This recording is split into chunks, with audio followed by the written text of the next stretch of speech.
Can Suzy and Bob retire with only $400,000 and no pension? Obviously, the names Suzy and Bob are not theirs. I use false names to protect the innocent or guilty. Maybe they're guilty for having the absurdity thought that they can retire. Don't you know, Suzy and Bob, you're going to be working in the factories till you're 95. The beatings will continue until morale improves. Yeah, let's check. So this is literally an email I got from a guy, Bob's on stand. And I said it would be fun to do this on the right capital. You know what I'm saying? And let's see what we shake out with. All right, so let's go into this here. All right, so Suzy and Bob, we're going to show you right now. They're making $60,000 a year each. There's Suzy. All right, there's Suzy. And I should change her name because I use single Suzy, but be that as may. This is Suzy Sample. All right, so she makes $60,000. All right, here's Bob. He makes $60,000. Now Bob is going to retire at the end of the. Let's see. He's a little bit older than Suzy. He's going to retire at the end of this year. So Bob's first full year of retirement will be in 2024. Suzy, she'll work. She's a couple years younger. She'll work until she's 65. So she'll work until she's on Medicare. All right. We need about $4,000 a month of day-to-day living expenses. That's how much money we're going to spend. Now, that does not include healthcare. Healthcare, we're going to spend about $400 a month on healthcare because we're going to work. We're going to be on Suzy's healthcare until she goes on Medicare at 65, and we're paying about $400 a month for her part of the premium. Right? It's about $5,000 a year. Everybody make sense? Bob will be on Medicare at some point, but Suzy will still pay for her side of the healthcare until she's on Medicare. It'll make sense here in just a second. We're not doing charitable giving. Where do they live? I can't remember where he stayed. They're probably here in Georgia. Let's double check. Yeah, live in Georgia. Now this is, we're going to have Suzy will hang up the boots at 87, will be her last day on this earth, and we'll say Bob 87 as well, just for simplicity. All right, so again, Suzy will be a widow because she's a little bit younger than old Bob there. So you see the difference. Bob is basically 6 years older. So Bob, rock the cradle, coming down, rock the cradle, coming down. What the hell's that? It's London Bridge is coming down. What the hell's that Rock the Cradle song? Oh man, I don't even know I'm going crazy. All right, so their expenses, pre-retirement, say $4,000 a month. We're not going to have any decrease in expenses. All right, no local taxes, no fees. All right, we're saving. They're not saving anything, not putting anything away. All right, so their income, again, we talked about that. Their goals right here. Bob's going to retire at the end of this year. Suzy will retire when she hits 65. Their healthcare costs, we already talked about that. Any other big goals? We got vacation goal of $10,000 a year. And that will start when Suzy retires. Actually, we can just even start that now if you want, but it doesn't matter. Let's just start now. Let's say they started right now. 2023, right there, 23, and we'll do it for let's see, Bob is, we'll do it for 10 more years. Perfect. All right, there we go. Looks all good. We'll get rid of that. All right, good. And this is not a real client. This is just a guy who emailed me, gave me some specs, and we're running with it. All right, so let's go to their net worth. They got a house that's worth about $330,000 schmackaroonies. All right. And it's paid for in Georgia, and I don't know what state to live in, but we're going to say it's in Georgia. Moderately low property tax, moderately low homeowners insurance, nothing fancy about $330,000 house in the old days was worth a lot of money. Nowadays, it's an average size house, man. No other way around that. It's not cheap. It's not expensive. It's just, it is. How dare you? I only live in a $250,000 house. You say my house is cheap? No. I'm saying that the median cost of a house right now is about $300,000. Right? They got $400,000. We got Suzy's 401k. She has $150,000 in it. And we're going to put her in a portfolio of like a Wellesley type of fund. All right, we got Bob's 401k. How dare he have more than she? You're discriminating against women, Josh. Yeah, and also he's older. All right, so pipe down, Piper. All right, so we got $250,000 Bob's, $150,000 Suzy's, and Bob's is going to be in a portfolio that's a little bit more moderate. All right, 60-40. Well, whatever. All right, and they got $70,000 in cash. Everybody with me? You with me so far? All right, we haven't done any estate planning here. I'm not dealing with these people now, so we'll assume their estate planning that needs to be adjusted. they can take care of that. All right. So what we're going to do is we're going to look at their allocation. This is about a middle of the road 50-50 portfolio. This does not include the cash they have. This is just their investments. I'm giving a 5.1% rate of return, which is well below historical norms, and I've given them a 9% standard deviation, which is, let's see, Wellesley in 2008 was down 12%. Wellesley in 2021, 22, I can't remember how much is down. Wellington in 2008 was down 32% if memory serves. Yeah, and then Wellington, and I don't know how much. Anyway, so you can see we're basically splitting the difference between Wellesley and Wellington essentially, and we're getting similar risk, 2008-ish risk. And but remember, 2008 was the worst markets we've ever had when you factor in inflation. 1930 and 31 didn't hold a candle to 2008, just FYI. So we're giving them 2008 risk with well below historical averages on the increasing rate of return, rate of return. So hit retirement, see what we're shaking out. Shall we? Yes, we shall. We shall, Josh. Oh my goodness. They're not running out of money. They're leaving $555,000 of liquid assets to the kids. That doesn't include their home. So let's see how we're getting this here. Let's take a gander. Let's gander away. So there's their income. Oh, that's what I forgot to say. Bob said he wants to work part-time right here, right there. He's going to work part-time until Suzy retires.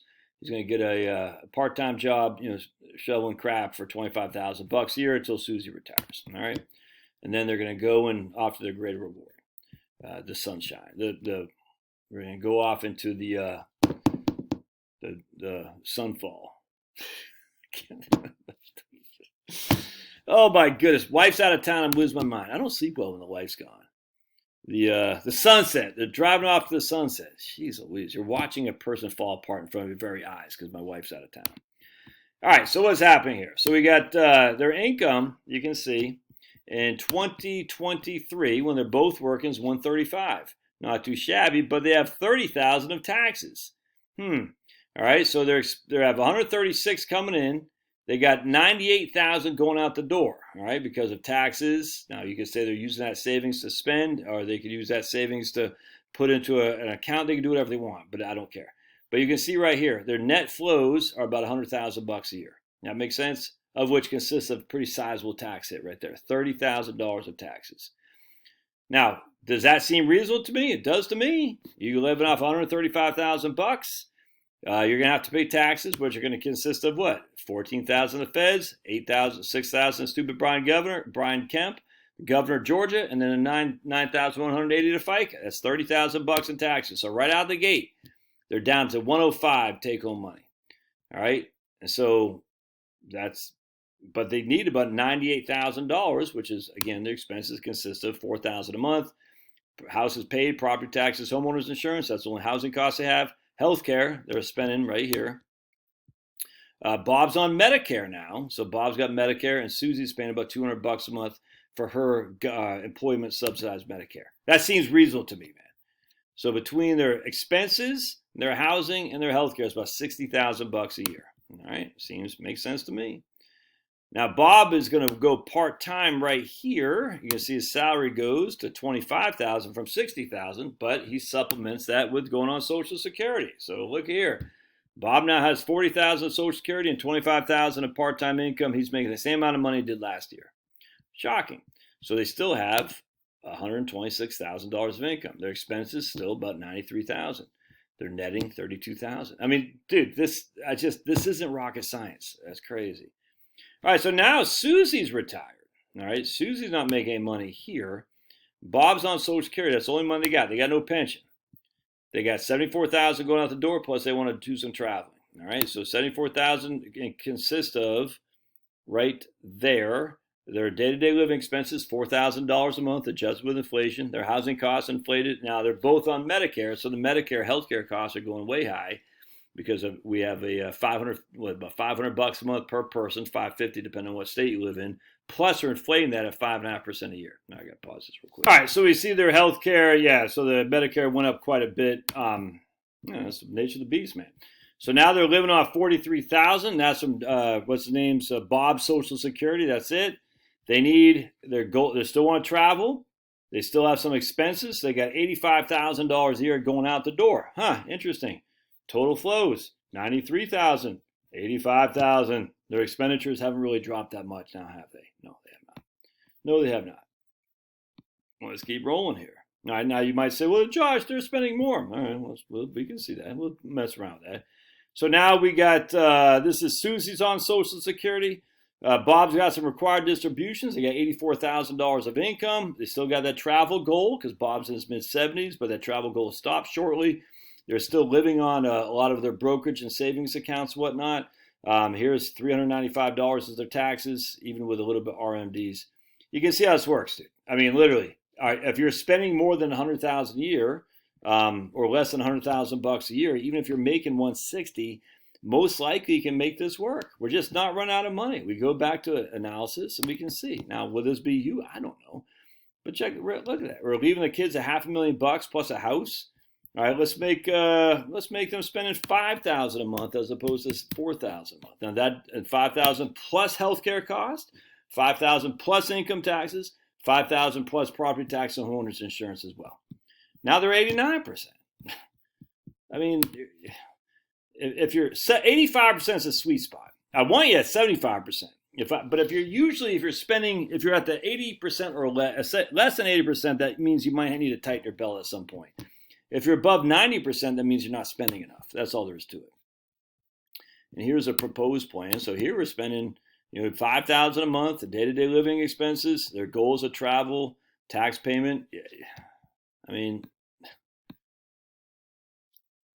I don't know what to tell you, man. Their taxes are still pretty low. Look at that. Even here, now here's a widow's tax trap. You can see, so their income goes down right here.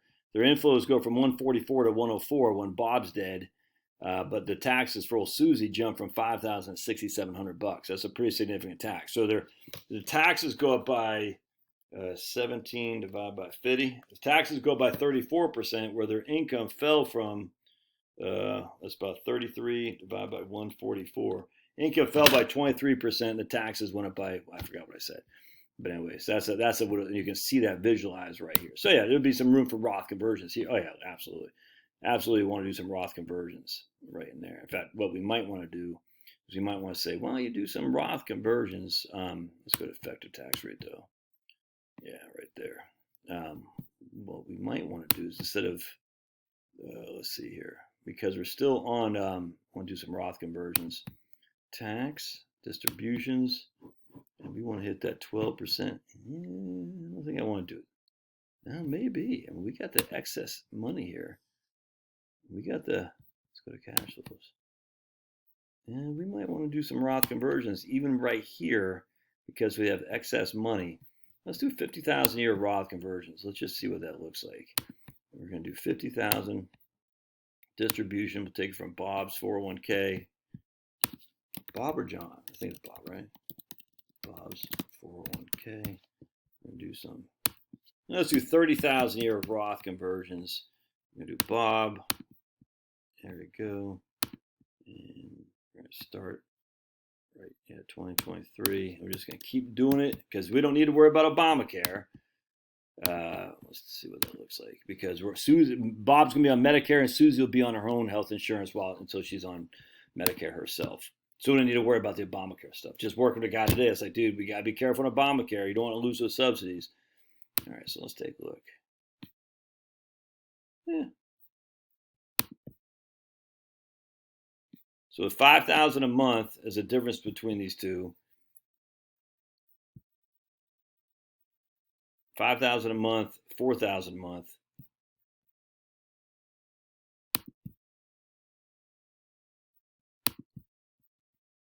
Just make sure we're doing Roth conversions here.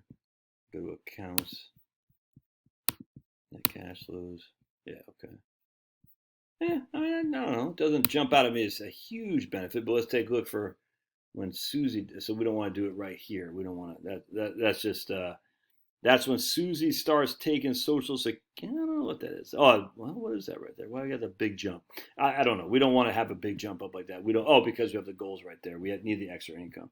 I've stopped Bob doing Roth conversions in 2028. So let's stop him in 2028. income. No reason to do Roth conversions there.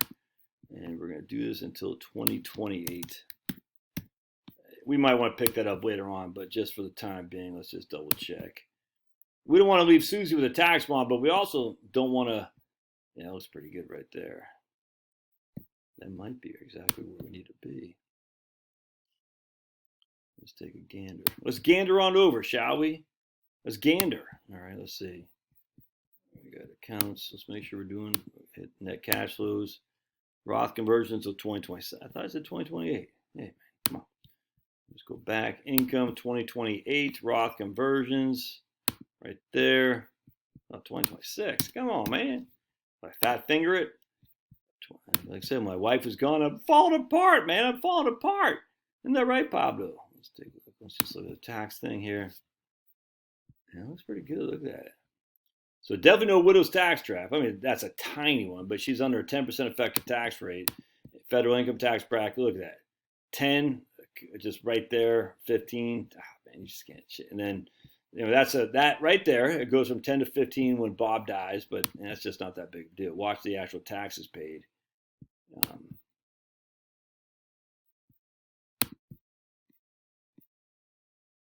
just go back right here. So here we got income 114, and so you still got a little bit of a widow's tax trap even with the Roth conversions. Yeah, I don't know. We'd have to. You could do them right here instead of while they're working and paying more tax. You could do them right in here. Let's just mess with that a little bit. So they're not running out of money first and foremost. That's a fact. So we're gonna do Roth conversions not now. We're gonna do them when Suzy retires right there, and we're gonna do it for. We'll do it for 10 years or so. Blink. Let's just see how that shakes out. I'll always look at the tax thing first just to get a gauge of the visual. Oh, yeah, that looks pretty good. I like that. I like that level. Let's look at effective tax rate. We want if we can have this below 10, yeah, look at that. Oh, that's nice. Yep, there we go. That's nice, baby. Right about 10% effective tax rate. All right. And we might even want to stop Roth conversions right there. But for the time being, and this right here is when Suzy's 71. So Bob's on RMDs right there. We probably don't want to do Roth conversions when Bob's on RMDs. That wouldn't make sense. But, be it as it may, there's a benefit there. It reduces the widow's tax trap. It's fact. We come down here, scrolling down. We got 108,000 of income. When Bob dies, $68,000 of income. Tax will go up a couple bits, but other than that, they're gone. And they don't, and that's the Roth conversions right there while Bob is on RMDs. Yeah, we probably would want to stop that in 2033. We'd want to make that last Roth conversion there. And then I guess I'll close this. I'll land this plane here in just a second. What do we say in 2033? 2033, boink. We don't want to do RMDs and Roth conversions simultaneously. That doesn't make any sense. So let's go here.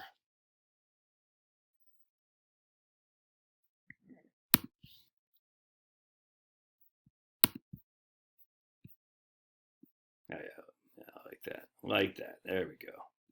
Yeah, so you got a tiny little of a tax trap here. The first couple years when Suzy's a widow, not much. I mean, it's a doubling of her taxes. Don't get me wrong; it's a 50% increase, but from 3,300 to 6,200, no one's going to go scream bloody murder, and then it drops back off again. So that looks pretty good, man. Let's just look at the visual here. Yeah, you get that little bit of tax increase right there when Bob first dies. That looks pretty good. Look at effective tax rate 3, 7, 8. That's the worst case scenario, 8.8. And it's going to be 10%, 10, 50. Yeah, you can't beat that. Anyway, so the answer is yes, they can retire. And yes, they should do some Roth conversions. That's a fact. It'll save the widow's tax trap for Suzy. And that's a big deal. Gotta get a haircut, man. First thing my wife's going to do when she comes back is cut this mop. Call me hippie boy. Rock and roll, man. Good time rock and roll. Love your thoughts. We'll see you.